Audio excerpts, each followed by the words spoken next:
Okay, Shavua Tov everyone. Our topic, the title is Love, the Ideal versus Reality. Unfortunately, there is a gap between what everyone expects or wants to what the reality is. But this gap is not must be. The gap is because of certain reasons that I'm going to speak about them. And if we eliminate those reasons that cause the gap, will be no gap.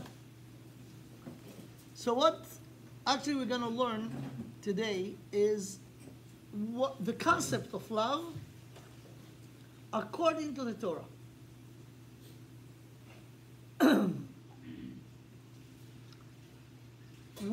If you want to really understand what love is, you have to understand the human being. Love is one of the most important needs that every human being needs. Every kid needs love in order to grow up normal,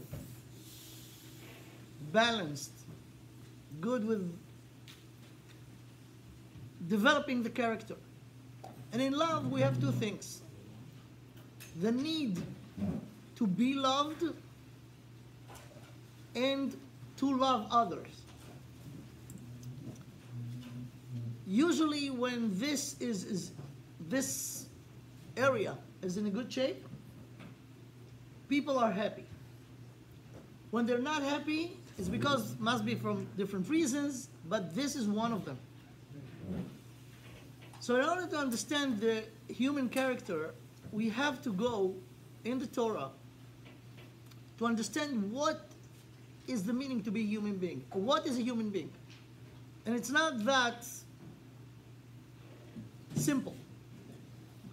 Let's go to the Torah. I'm going to point out few things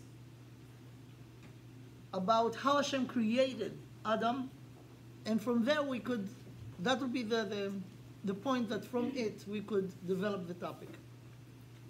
It's very, very unusual, and it's obvious to anyone who read the Torah, in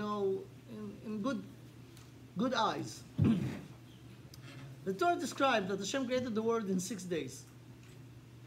Adam was created at the end. Before Adam, Hashem created the plants and the animals. The fish and the birds were created in the fifth day of the creation. And in the 6th day, before Hashem created Adam, He created the animals. Why I'm mentioning this? Because before Hashem created Adam, He created everything. In the plants and in the animals, and even in the domain. A male and a female. So this is the precedent. Hashem created everything, a male and a female. When He created Adam, something very unusual happened. The Torah described in the 2nd chapter, Perek Bet, how Hashem created Adam. So in the 1st chapter it says, you have here the translation to English, I read it in the original. ויאמר אלוקים נעשה אדם בצלמנו כדמותנו וירדו בגת הים ובעוף השמיים ובבהמה ובכל הארץ ובכל הרמס הרומס על הארץ. And here when it's come to the creation itself, ויברא אלוקים את האדם בצלמו, בצלם אלוקים ברא אותו, זכר ונקבה ברא אותם. God created men in His image, in the image of Hashem, the image of God. He created them, male and female, He created them. This is in chapter 1. When you go to chapter 2, you see that when the Torah go to details, it was a process. If you read just this pasuk, you could see that He created them male and female. But if you go to the 2nd chapter, the 2nd chapter is, by the way, everything should know this. There are bad winds in the world. There is something called Sitra Achra, the other side, the evil. And the evil try to do everything to ruin every good thing, including the Torah. So there is something called kfirah. Kfirah, deniers, people who deny God, who deny the Torah, who deny everything. So in science, there is an area that developed or started in Germany right after the French Revolution. And it's called Bible criticism. Did you ever heard about this? Bible criticism. Bible criticism started by German anti-Semite researchers or scientists, quote, quote, before the Holocaust. And their goal was to show that the entire Torah and the entire Tanakh is fake, it's not real, it's not the original, it was taken from here and from there. If you know, I'm not going to go to the theories. Unfortunately, in the state of Israel today,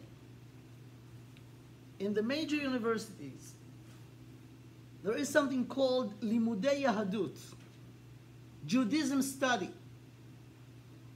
In all the universities, including one who consider Dati University, without going to the names. They teaching Tanakh, they teaching Bible based on those theories of the Bible criticism, which is all kfira gmura. It's all just... So one of the lies that I find out, because I'm giving lecture to many different kinds of crowds, including academic people, they teach them about the contradiction between the first chapter to the second chapter in Bereshit about the creation, which is all nonsense. But they give it, wow, it is scientific research. So what's the problem? Here, in the first chapter, it says, Zacharun kevabram, but if you go to the second chapter, you will see apparently different story. Second chapter, verse 7. ויצר השם אלוקים את האדם עפר מן האדמה, ויפח באפיו נשמת חיים, ויהי האדם לנפש חיה. So here's the description of how Hashem created the first man. And we're talking about himself, Adam. So it's a combination of a body and a soul. This is verse 7. You go further, you go to verse 18. ויאמר השם אלוקים לא טוב היות האדם לבדו, אעשה לו עזר כנגדו. And then, from verse 21 and on, ויפל השם אלוקים תרדמה על האדם וישן, ויקח אחת מצלותיו, ויסגור בשר תחתנה, ויבן השם אלוקים את הצלה אשר לקח מן האדם לאישה, ויביאה אל האדם. So, we'll get back to this, but what actually the description shows, in the first chapter it says, Zacharun keva, at once. Second chapter, first Adam, and then he created out of him, by this process of Vayapel Tardemai, he put him into anesthesia. He was the first man in anesthesia in the world, right? And he operate him and he take out of him and he create. So it's a contradiction. Same thing, or same stupid arguments goes on in many chapters in the Tanakh and shows scientifically what? Why it's nonsense. Because you have to know how the Tanakh built, how the writer of the Torah wrote it. And I want to use an example from our modern world. The Tanakh is written in the system of windows. When you open your computer, right, you find in the first screen many icons. So this is the first window. Then you're interested in one of the icons, you push it, it's open a new window. And in it, a new window, another window, right? That's the way the Tanakh was written. The Tanakh was written in the Windows system. The Vilna Gaon says that the entire Torah is in the first verse. Bereshit bara Elokim et hashamayim v'et haaretz. Then it comes, and unfolded. It's folding. It's like the first line. Accordion. You have accordion. You have those layers.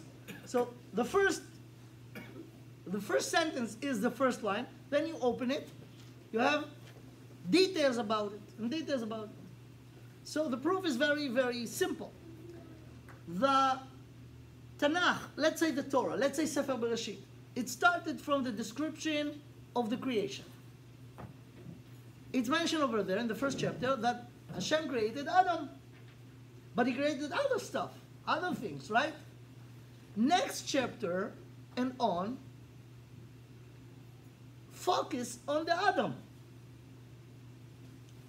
Then it's continued to tell us about Adam and about Cain and Hevel.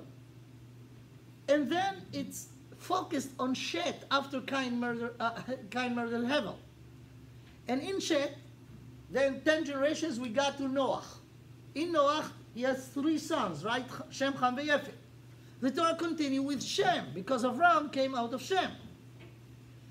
And Avram has brothers, right? Nahor and Haran. The Torah continues to emphasize Avram and what happened to him. Then the entire Torah goes, the entire Tanakh goes like this, that the Torah describes the Jewish nation. The entire Tanakh, from the beginning to the end. But it started from the general information about everything, and then it goes to details. Okay, let's go back to here. Hashem created Adam, as it's mentioned in the first chapter, Bereshit bara Elokim et hashamayim v'et haaretz, and then in the 6th day he created Adam, Zachar u'nekeva bara. The second chapters go to details, and the second chapter teach us that it was a process. First he created Adam, and then he created Chava. And here's the question, obvious question. Why Hashem didn't create Adam the same way he created all the animals before? When Hashem created, let's say, a cat, he created a he-cat and a she-cat, a he-dog and a she-dog, a he-donkey and a she-donkey. So those are the precedents. Why, when it's come to Adam, he didn't do this? He created Adam first by himself, a combination of a body and a soul. And then, after that, he looked at what he created, and he said, not good. Lo tov. Lo tov heyot adam le'vado. Lo tov, so why did you do it? And for sure it was on purpose, because all the precedent was like this. And here, when Hashem created Adam without a female, it was a reason for it. Then he looked at it and he said, not good. So you should do it in the first place. And another thing, after Adam was created by himself and Hashem said, it's not good, instead of creating Chava, he didn't do that. He put him into anesthesia, and he took Chava from him. Why? It's not good. He needs a female. Make a female for him. No other creature was like this. Again, the she-cat didn't come from the he-cat. What's behind all of this? So here we come to something very, very fundamental. If you understand this, we'll understand all the implications. As I said in the beginning, love, the notion love, the term love, this area is in very bad shape in the world. Most of the people in the world are not happy with their love. And there is a reason for this. The reason is, among one of the major reasons, is Hollywood. Hollywood, the most influenced teachers in the world in the last 70 years, 80 years, are the producers in Hollywood. They educated the world. Every little kid in Indonesia learn their theories by watch their movies. And in their movies there is a lot of room for love. And this love that they teach is so twisted and so corrupt that it's ruined the society. They successfully ruined and broke the entire institution called family. Most of the people who got married, if they're stupid enough to do it, got divorced or separated after 2-3 years. You could not find a normal person today that, you know, if you really want to get married, they're really serious, you have to divorce at least twice. You know, to learn what is this. In California, people stop getting married. Why? Who needs this? It's all come from a twisted philosophy that not Hollywood invented. Hollywood is a product of it.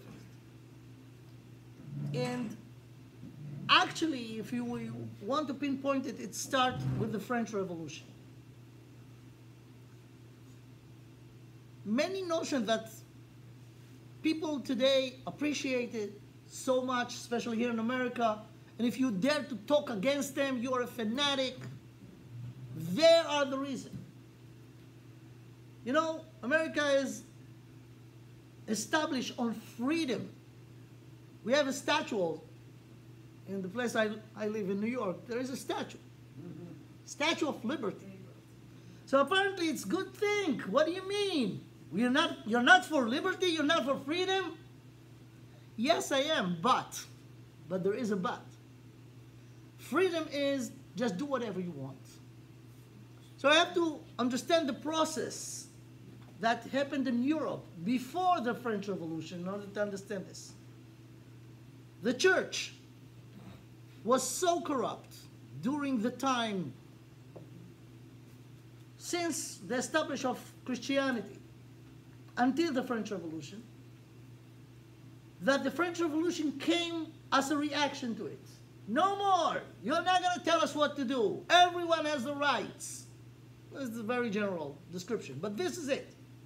So a new philosophy came to the world. Do whatever you want. This is freedom. That's what they call freedom. The implication of this philosophy is you are the center of the universe. You. Not God, but you. You live once. Take the most of what you could get. Do whatever you want. In one small condition, don't hurt others. Let them also do whatever they want. But the major thing, the major philosophy, I'm the center of the universe, and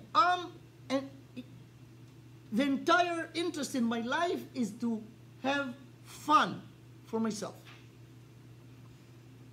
There is a word for this. It's called humanism. Humanism, of course, comes from the word human. Human is Adam. So, based on this philosophy, and the Bible criticism comes out of this too, it's not God who created Adam, but Adam created God. That will change everything. Now, according to this philosophy, let's go now to this area, love, relationships. Because I'm the center of the universe, in business and in romantic, I will, if I'm a rational person who comes out from this idea that I'm the center of the universe, I will make connection with people as long as it serves my interest. In a business, I'll hire someone that will help me to have my business grow. If the person, I realize that this person is not doing the work or doing it wrong, I'll fire him. Same thing in romantic. I will make connection with a partner as long as it serves my interest. So it's all selfish. It's all around my ego and myself. The results, people are so spoiled, and they raise children spoiled. You deserve everything, everything belongs to you, you. When they comes to the time that they need to make connection, let's say marriage or something like this, you know, cynically, people, after they know the statistics, they go to marry with an agreement what's going to happen, not if, but when we'll separate. Because that's a statistic. So they successfully ruined the institution called family. And here I'm coming to the difference. The difference is the following. According to the philosophy of the world, man and a woman are 1 + 1 = 2.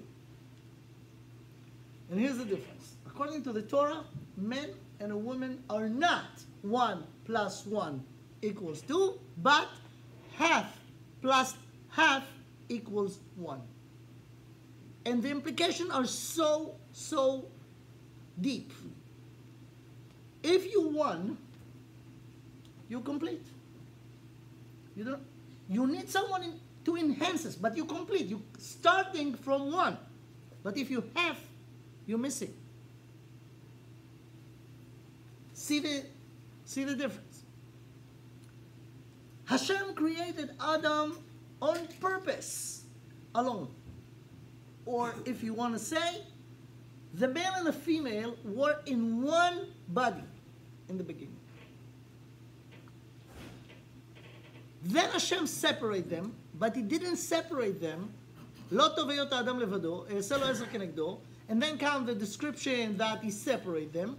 But the separation is not for the sake of them to stay separate, but in order for them to make the connection. Let's see the verses. Okay? Hashem created Adam, a combination of a body and a soul.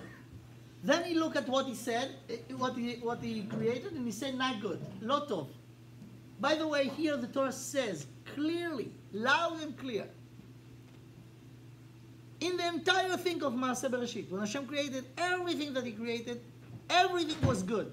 Vayar Elokim ki tov. The only thing that God says it's not good is to be alone. לא טוב היות האדם לבדו. This is an absolute statement. It's not good. Hashem said that, not me. Hashem said that. Not good. So in order to make it good, what does Hashem do? ויפל השם אלוקים תרדמה על האדם. He put him in a deep sleep. וישן, ויקח אחת מצלותיו ויסגור בשר תחתנה, ויבן השם אלוקים את הצלה אשר לקח מן האדם לאישה. He built from him the female. ויביאה אל האדם. ויאמר האדם, זאת הפעם עצם העצמי ובשר מבשרי, לזאת יקרא אישה, כי מאיש לוקחה זאת. So I don't realize this. Realize that it's part of him, and therefore he called them Isha, because Isha is come from the Ish. Now look at the continuation. על כן, therefore, יעזוב איש את אביו ואת אמו, ודבק באשתו והיו לבשר אחד. The meaning is, Hashem separated them in order for them to unify, to be unified. They have to do it. This is the not good, because Hashem could do it in the first place. He didn't. He let us do it. Why? And let's try to explain this. God created Adam in the image of God. But we are not God, even though we very much want to. We are not. Hashem created us in a big, huge, amazing potential. And we should fulfill this, actualize this potential. And this is the job of a human being. When Hashem created Adam, He said, "Naaseh Adam betzalmenu kidmutenu veyirdu bidgat hayam." Yirdu, the meaning of the word yirdu bidgat hayam. Let's see how they rule over. Meaning, when Hashem created Adam, He didn't create another creature. He created actually a partner to Him. He created and create the creation from nothing to something, but now He needs a manager. So He created the manager, the one who will rule over everything. By ruling over in the right way, you know, if you are in real estate and you have buildings and you have a manager to run the building, the manager should run the building according to your philosophy. If you will try to do different things, that you're going to fire him, right? And that's what happened. Hashem created Adam to be the manager of the universe. And when he didn't do it right, He took the power in a way from him by sending him out of Gan Eden. So Adam was created with a huge potential, and he has to actualize it. Adam has to realize that he's lack, that he is not in his best. He's not in his higher point. He's a potential. If he will actualize it, he will do it. If not, not. And the Western society philosophy denied this. I'm complete. I'm good. I don't have to work on myself or that way. And you know, people come to marriage with this attitude. This is me, accept me the way I am. Meaning I'm good. I have nothing to do. You have to accept it. Either you accept it or go look for someone else. That's not the Jewish attitude. The Jewish attitude that you always could be much more than you are now. When Hashem looked at Adam after right after he created him, he says, "Lo tov heyot ha'adam levado." And the Torah didn't explain what's so not good about it. What's not good? Why not?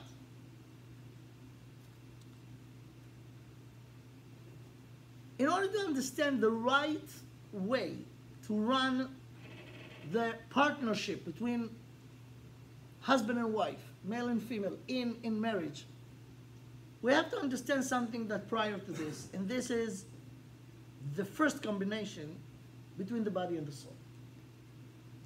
Hashem created Adam from dust from the ground and a soul. Those two are not a natural partner. They're actually very opposed to each other. I always say, and I'll say it again now, the worst shidduch in the world is the shidduch between the body and the soul. The worst shidduch. They're supposed to be partners, but it seems so impossible because everything that interested the body is not interest the soul at all, and vice versa. Anything that the body could think, wow, this is what I want, then the neshama really do not get it, not impressed. And vice versa. Hashem took those two opposite things, tied them together, threw them to the world and tell them, okay, get along. Get along, really. You know what happened when Hashem did this? He created the best job for psychologists and psychiatrists. Because this combination is a recipe for being miserable. If a person will go after his physical interests, he could be very happy in the physical, very sad in the spiritual, because the neshama are not going to be happy. If he will be very spiritual and neglect his physical needs, the body will be miserable. Anyway, you have to go to the doctor. Anyway, they're not happy. So why did Hashem do this to us? Because He wants us. Remember one thing. Hashem created us in His image. Who is He? He is the Creator. So when He creates us, He creates us as creators. Creators of what? Everything is done. Hashem created everything. What does it mean that Hashem creates me as a creator? Creator of what? Of myself. We should be the creators of ourselves. The art of life is realizing that you have a physical realm, physical dimension, spiritual dimension. Number two, you have to realize that they contradict each other. Number three, you have to understand that you have no choice but to run them together. And the art of life is to find the right balance. But it's impossible. It's so complicated. You need, and this is number four, you need instructions. And the instructions could come only from the Creator Himself. And this is the Torah. The Torah, the laws of the Torah are the instructions of how to make this impossible system to work in the right way, in the right balance. This is the art of life. The bottom line, Hashem created us in a way that we are by ourselves completely helpless and no way to be successful. We have to realize that we need help, and we have to realize that we could get the help only from the Creator Himself, and the help that He gave us are the instructions. Now, we have to be willing to apply the instructions and build this amazing thing called yourself.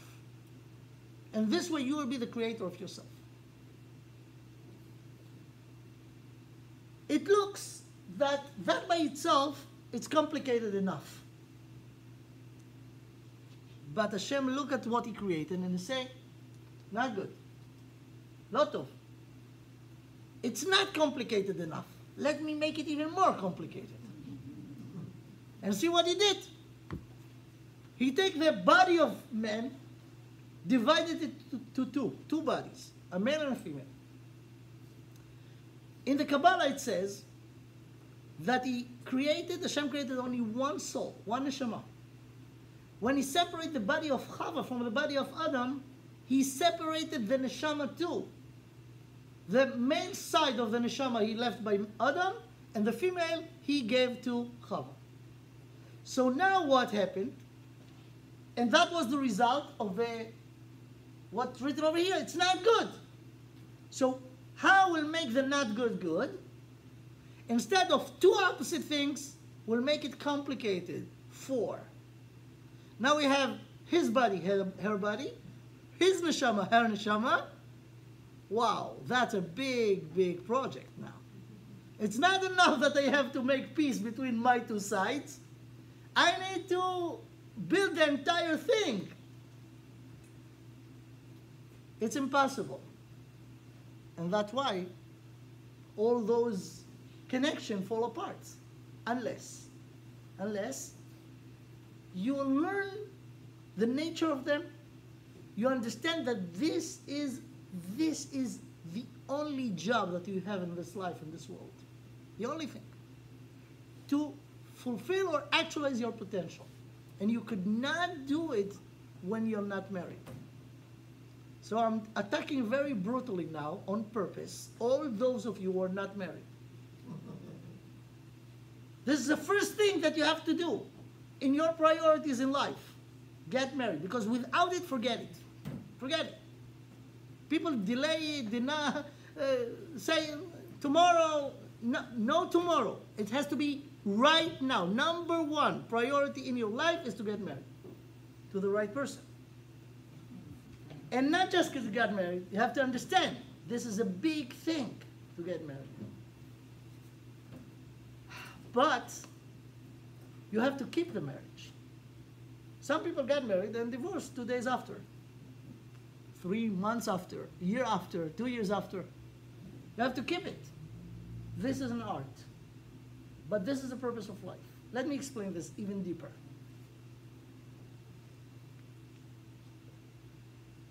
We are in the image of God, right? It says we're in the image of God. When Hashem created the world, you know what? I'll mention in brief something. Avraham Avinu, when he was born, and in his childhood, he was not Jewish. Was no Jews at the time. He was an idol worshiper. Like his parents, like the entire society around him. Rambam says that Avraham Avinu never had a teacher who taught him about God. Even though was people at his time, but he never learned from them. Not from Noach, not from Shem, not from Ever. They were not his teachers. He has no connection with them. He grew up in a family of idol worshippers. His parents told them about the idols. His teacher in elementary school, high school, university, the philosopher of his generation. That was the popular theory. By himself, he checked out all the theories and got to the conclusion that it's all nonsense and it could not be. And he realized that must be one absolute power that behind the entire thing. So he got to the realizing the fact that there is only one God by his criticism of what people told him. When he realized that there is one God, he went out to the mission of his life to make everyone knows about it. So that we know about Abraham, right? He's the one who make known that there is only one God. But there is another thing that we know about Abraham, and it seems not connected, but it's very connected. Avraham Avinu was a big Baal Chesed, right?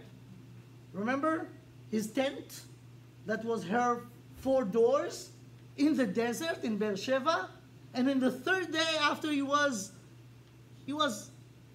99 years old, not that young. And he had a very hard operation without anesthesia.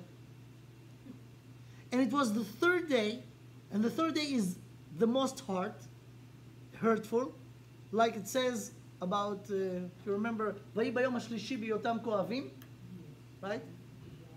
And yet you woke up in the morning, in the heat of the desert, look around to find guests, people that he never met and never knew.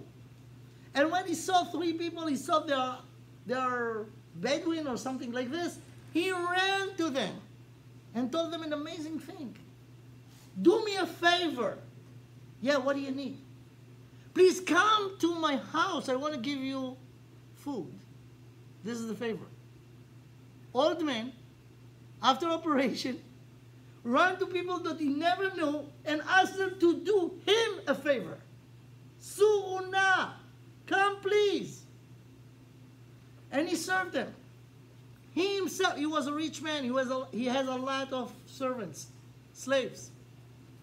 He himself shecht the animal, served them, vehu omed aleim. Old men, you know, you will feel uncomfortable. An old man serving you, probably they were young, they're not 150, he was older than them. And he's strangers. He doesn't know them from anywhere. And he gave them this and this and this and this. Says the Midrash that at the end they were so impressed. They said, "Thank you." Of course they would say, "Thank you," right? Thank you. Abraham said, "Don't say thank you. Don't thank me." Why? Because it's not me. If you really want to thank the one who gave me the ability to host you. And he taught them about God. That was his way through chesed, through doing chesed with people, to make them know Hashem. And this is even higher chesed than to feed them. When you feed someone, you give him a physical thing. When you feed his soul, you feed his personality, you do an extra chesed. So that's very nice. Avraham Avinu was a Baal Chesed. But there is a connection between those two, that he discovered that there is God. It seems like two separate things. He discovered that there is only one God. And aside from that, he was a good person. He was a Baal Chesed. So it's not two separate things. It's the same thing. After he realized that there is only one power who created the world, you know what was the next question? He asked himself, why God created the creation? And he knew the answer. It's a pasuk b'Teilim. So he knows Tehillim by heart for sure, right? It's Avraham Avinu. Ki amarti olam chesed yibaneh. Hashem created the world in order to do chesed. So the conclusion, if there is God, and he created the world, and he created me, and I'm in the image of God, I have to be a Baal Chesed, because I'm in the image of God. So it's kind of in the same place. It's not two separate things, it's the same thing. What is chesed? As you know, there is chasid and there is a tzaddik. Tzaddik and chasid. What's the difference between them? Those of you who were here this Shabbat, I mentioned that at least twice, so I mentioned it the third time. If you really want to understand any term in Hebrew in Lashon HaKodesh, you have to go to the root of the word. The root. In the root, everything included. The root of the word tzaddik are the letter tzadik dalet kuf, which is tzedek, justice. The root of the word chasid are the letters chet samech dalet, which is chesed. Who is greater, the tzaddik or the chasid? The chasid. Why? And here's the definition. Tzaddik is someone who do what's right. Tzedek, justice. You do what's right. I'm going to the supermarket and I buy something. So I take something from the supermarket. I'm paying the value of what I took, right? Is that a chesed? No. It's a tzedek. I took something, I have to pay. What is chesed? When you do what you should do, it's not a chesed. When you do something that you are not supposed to do, you're not obligated to do, you do it because you want to do it, this is chesed. Chesed is to give when you're not have to do it. This is chesed. Hashem is almighty. Therefore, before he created the world, he doesn't need anything. He himself, he doesn't need anything. So why he created the world? Ki amarti olam chesed yibaneh. Hashem created, built the world yibaneh out of chesed. He is doing something that he didn't need to do, have to do. He just want to do it. When he created us in his image, he created us as creators. Meaning that we're doing things that we are not obligated to do. And this is the manifestation of being human being. When you do what you need to do, okay, it's fine, but it's a tzedek, it's not a chesed. When you do something that you do not have to do, but you want to give without taking back anything instead, this is chesed. If you do business, it's not chesed. You know, in Hebrew, for those here that are Israelis, there is a notion that I could not find anything in any language in the world. Only in Hebrew could you understand this. There is something called friar. Friar. What is friar? Israel is usually, because of the tough situation that we are there in the Middle East, we are very idealistic and we are doing this and this and this. You know, many people in the world could not believe what Israelis could do. Israelis could do a lot of things, but there is one thing that no Israeli will be willing to do: to be friar. He will not be friar. What's friar? I am willing to do a lot, but I want something in return. No problem, I'll help you. You help me also. Fair enough. I'll help you if you'll help me. If I'm helping you and helping you and helping you and you're not giving anything back, I feel friar. I feel that you're using me. No, I don't agree. You know, in the Torah, this friar is in the highest level of being human being. Why we do not like to be friar, to be someone that everyone uses? Because the average friar suffers from two things. He has a very good heart, but he's very naive. So because he has a very good heart, he give and give and give and give. And people realize that there is someone here who gives, they come and use him. And because he's naive, he didn't even realize that he's being used. So someone smart that look at this situation and say, I don't want to be like this. I don't want to be friar. It's not right. It's not fair. It's not fair. A person who is Baal Chesed is in a way friar, but he has only one of the things. He has a very good heart, but he is not naive at all. He knows that he's giving and not getting anything back, but he didn't care. You know why? Why I want to get back things if I'm giving? Because I'm missing something, meaning I'm poor. Imagine that I'm rich. And you know, I know that I'm giving you and you're not returning. I say, I don't care. I don't need to get back. I'm rich. I don't take. Gesund. Be well. Take it. No problem. Don't return. I have enough. Take more. You want more? Bring your friends. I want to give. This is chesed. So if you have the ability, of course, if you give something and then you yourself, but if you have, if you're rich, not just financially, because giving is not to give money, just. It's not just giving money. Give attention to someone. A lot of attention. Without getting anything in back. This is chesed. So the more you're rich, you could give and give and give and give. And in this way, you are similar to God. Because God is rich. He doesn't need anything. He doesn't need anything in return. And you're in the image of God, so be like this.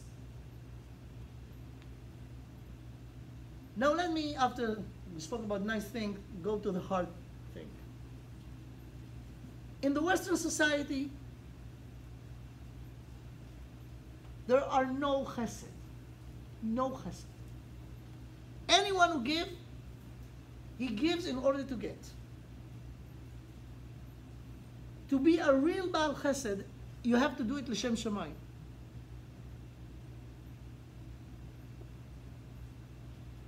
We grew up, almost all of us, even those who grew up in very frum, very, very religious homes, Jewish. We grew up in this society, and there is an influence of this society on us. So people are giving if they will get back. So the chance to do real chesed is very rare.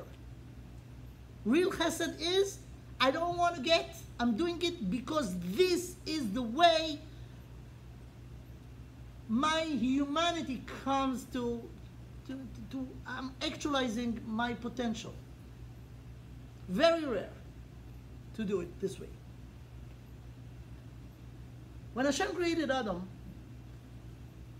Hashem separate him from his wife, separate Chava from Adam, in order for them to get together and do chesed with each other. The place to do chesed, real chesed, you know, I could be nice to someone that I meet once in a while.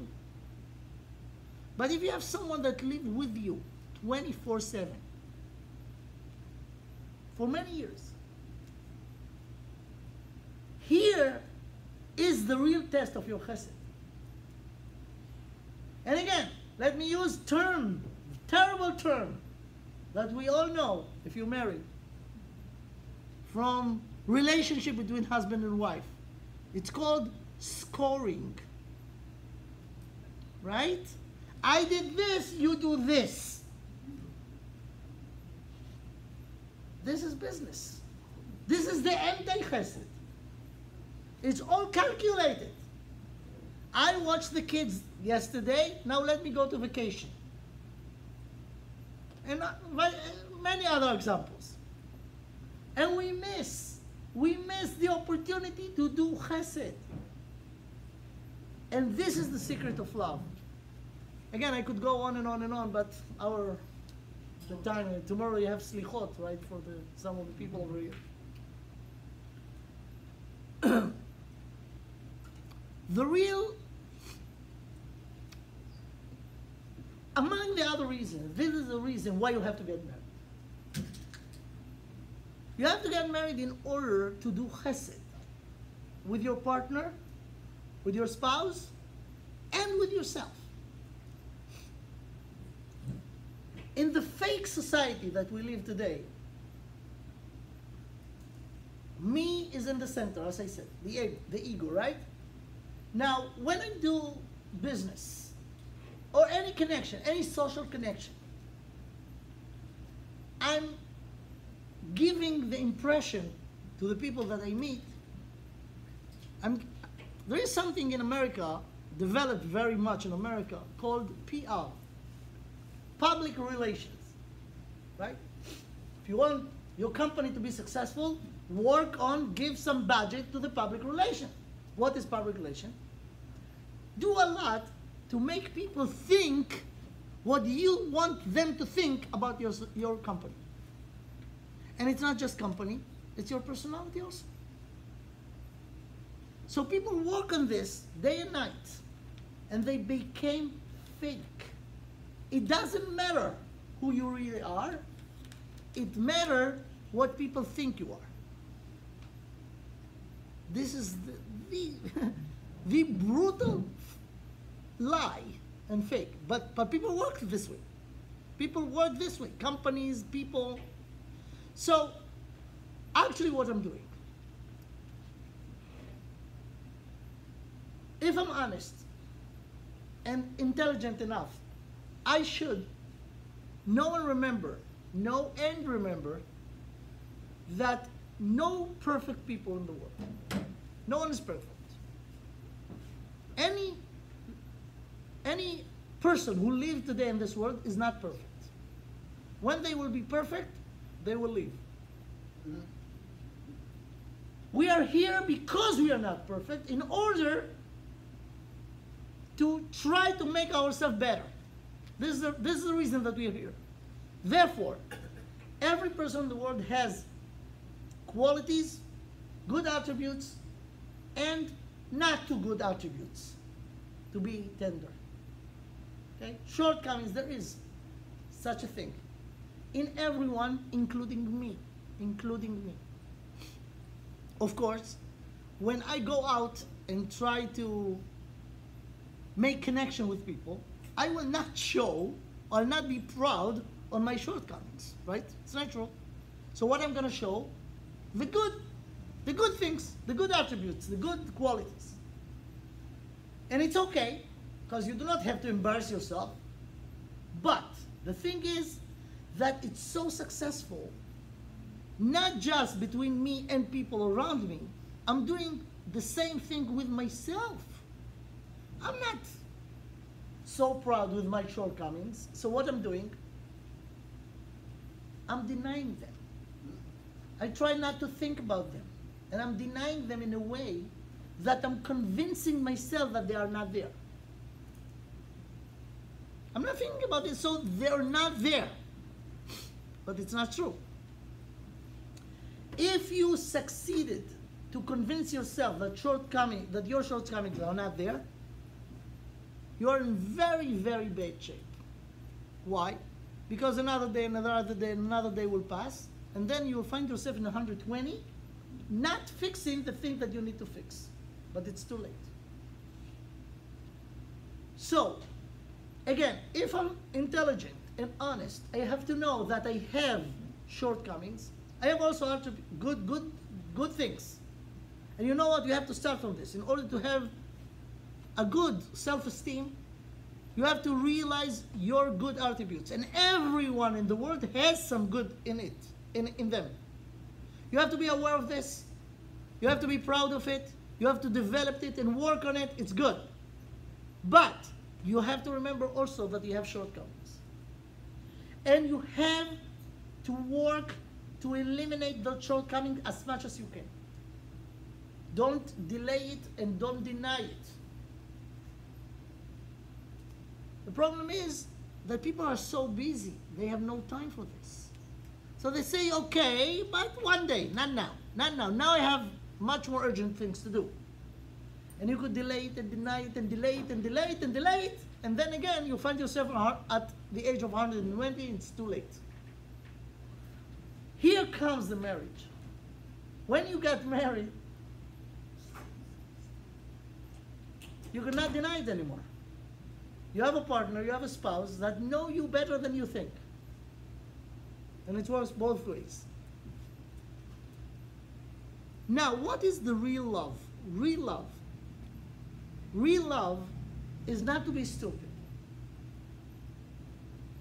I marry my wife because I like a lot of things in her. If not, why I should marry her? I have other options. So I marry her because I realize her qualities. But again, if I'm not stupid, and I know that no one is perfect, anyone who has good qualities has also shortcomings. When you got married, you have to know this. You have to know that will be an issue that you have to deal with. When you got married in the right attitude, the husband and the wife should understand that their partners will have shortcomings. But because I love you, I want to help you to get rid of those shortcomings. This is the real love. And this way the marriage becomes the way to complete myself and my spouse. And my spouse and myself are actually one unit, according to the Torah.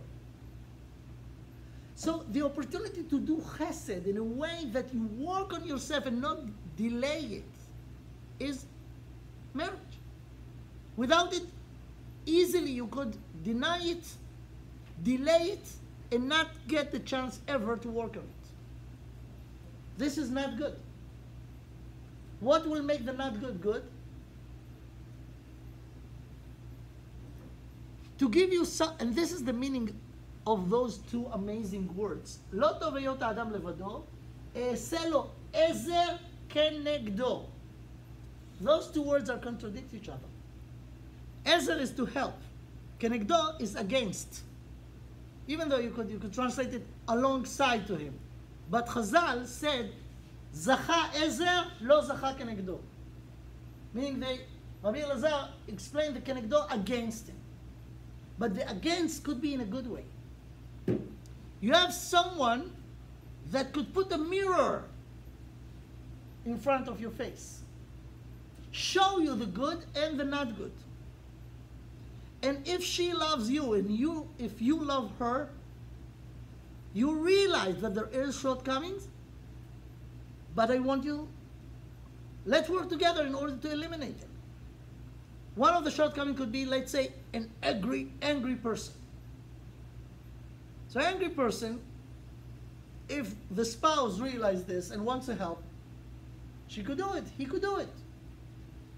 But what stupid couples do? They scoring. I know your shortcomings. Okay, I write it down in my diary. It's there. One day I will take it out against you. This is love. This is hate. You realize the shortcoming in order to help. It's like you have a child. You have a child. Anyone who have a child knows that every child, as every other human being, has good attributes and not too good attributes. If you realize that your child is amazing in many areas, but there is one thing or two things that need fixing, what do you go to tell him? Listen, you're so stupid and so wrong and you're so bad. That's the most terrible thing that you can do to your child. And usually normal parents do not do it. With love and without embarrassing, try to help the kid get out of it. Why we could not do this to our spouse? So this is a job, this is a project, this is a whole project. When you get married, you commit yourself to be better, and you commit yourself to be the best partner for your spouse to make her or him better. When you do this, you do chesed, and when you do chesed, you feel amazing, amazing. Anyone who ever, even selfish people, imagine one selfish person that once in his life, her life, without even thinking about it, it happened that they did chesed. Really give something and feel that it makes a difference. What is the feeling? Amazing, great, I helped someone. So imagine that you could do it all your life, 24/7. You know how you're going to feel? Unbelievably good. And this is a real love. We have to follow the instruction of the Torah because Hashem told us what to do, how to do, where to do. We have to respect each other, everyone, but especially in marriage. You have to respect your spouse. There is a whole lessons that we have to learn in order to do it right, but I could not give you a whole series of lectures now. This is just the beginning. If you want to learn more, I have in my website. I have a website. By the way, now it's Motzei Shabbat. I could show you. Let's just go to the end. I'll just finish with this. I have a whole channel in YouTube with a lot of shiurim, close to 800 shiurim of hour and a half each, approximately. Most of them are in Hebrew, but there is 1/3 of them, let's say, in English. So here's the website. It's youtube.com/user/Yinon Kalazan. I'm putting, Be'ezrat Hashem, every week 2 or 3 at least new shiurim about Parashayot HaShavua. It's not about the Parasha itself, about topics in the Parasha. And this way, it spread all over the world. I got feedback from people in very, very isolated places. That is the only reason Hashem led the human being to invent YouTube. There's no other reason for inventing YouTube or the media or the social media, Facebook, just to spread the word, to spread the Torah, to spread the Torah Hashem. Umala haaretz de'a et Hashem, kamayim le'em chasim. That will be the. So, for right now, we could not go further than this, but we just, again, started. We have to learn what is the meaning to respect. There is halacha that Adam chayav lechabed et ishto, Isha chayavet lechabed et baala. It should be respect, but how do you do it? And what are the motives? How to fuel the motives to do it? It's a whole chokhmat Torah, and it's chokhmat Hashem, it's the wisdom of God, and it's in Chazal. What we're trying to do is to take those words that in the Gemara, our sources, and translate them to the language that people today could be connected to. And Baruch Hashem, we see good results of this. So this is the thing. Use Facebook, use YouTube, use WhatsApp to spread out Shiurei Torah. It will be a big zchut, and it will help a lot of people. People will thank you for this. And I want, just to conclude, to thank the people who arranged this Shabbaton. I enjoyed so much to be here at this Shabbat in Chicago. And I hope it makes, and people got something from it. And I'm open actually to do it in everywhere. Anyone that could arrange a Shabbaton or day of study or just classes all over. I have to find time in my schedule, but I'm willing, especially my wife willing, that I will go wherever people need to learn and know. So we have to thank her by this opportunity. But anyways, it's possible, do it. I know when it's happening in many, many places. I got feedback after that. You know, one sentence, one lecture opens so many horizons for people. So I feel the obligation. It's not just a zchut to do it, it's an obligation to do if there is an impact to this. So thank you for this community in Chicago. Thank you for the Rav and his Rebbitzin and everything that was arranged over here. And of course, Shai that pushed this thing. And that's it for now. Thank you. Shavua Tov.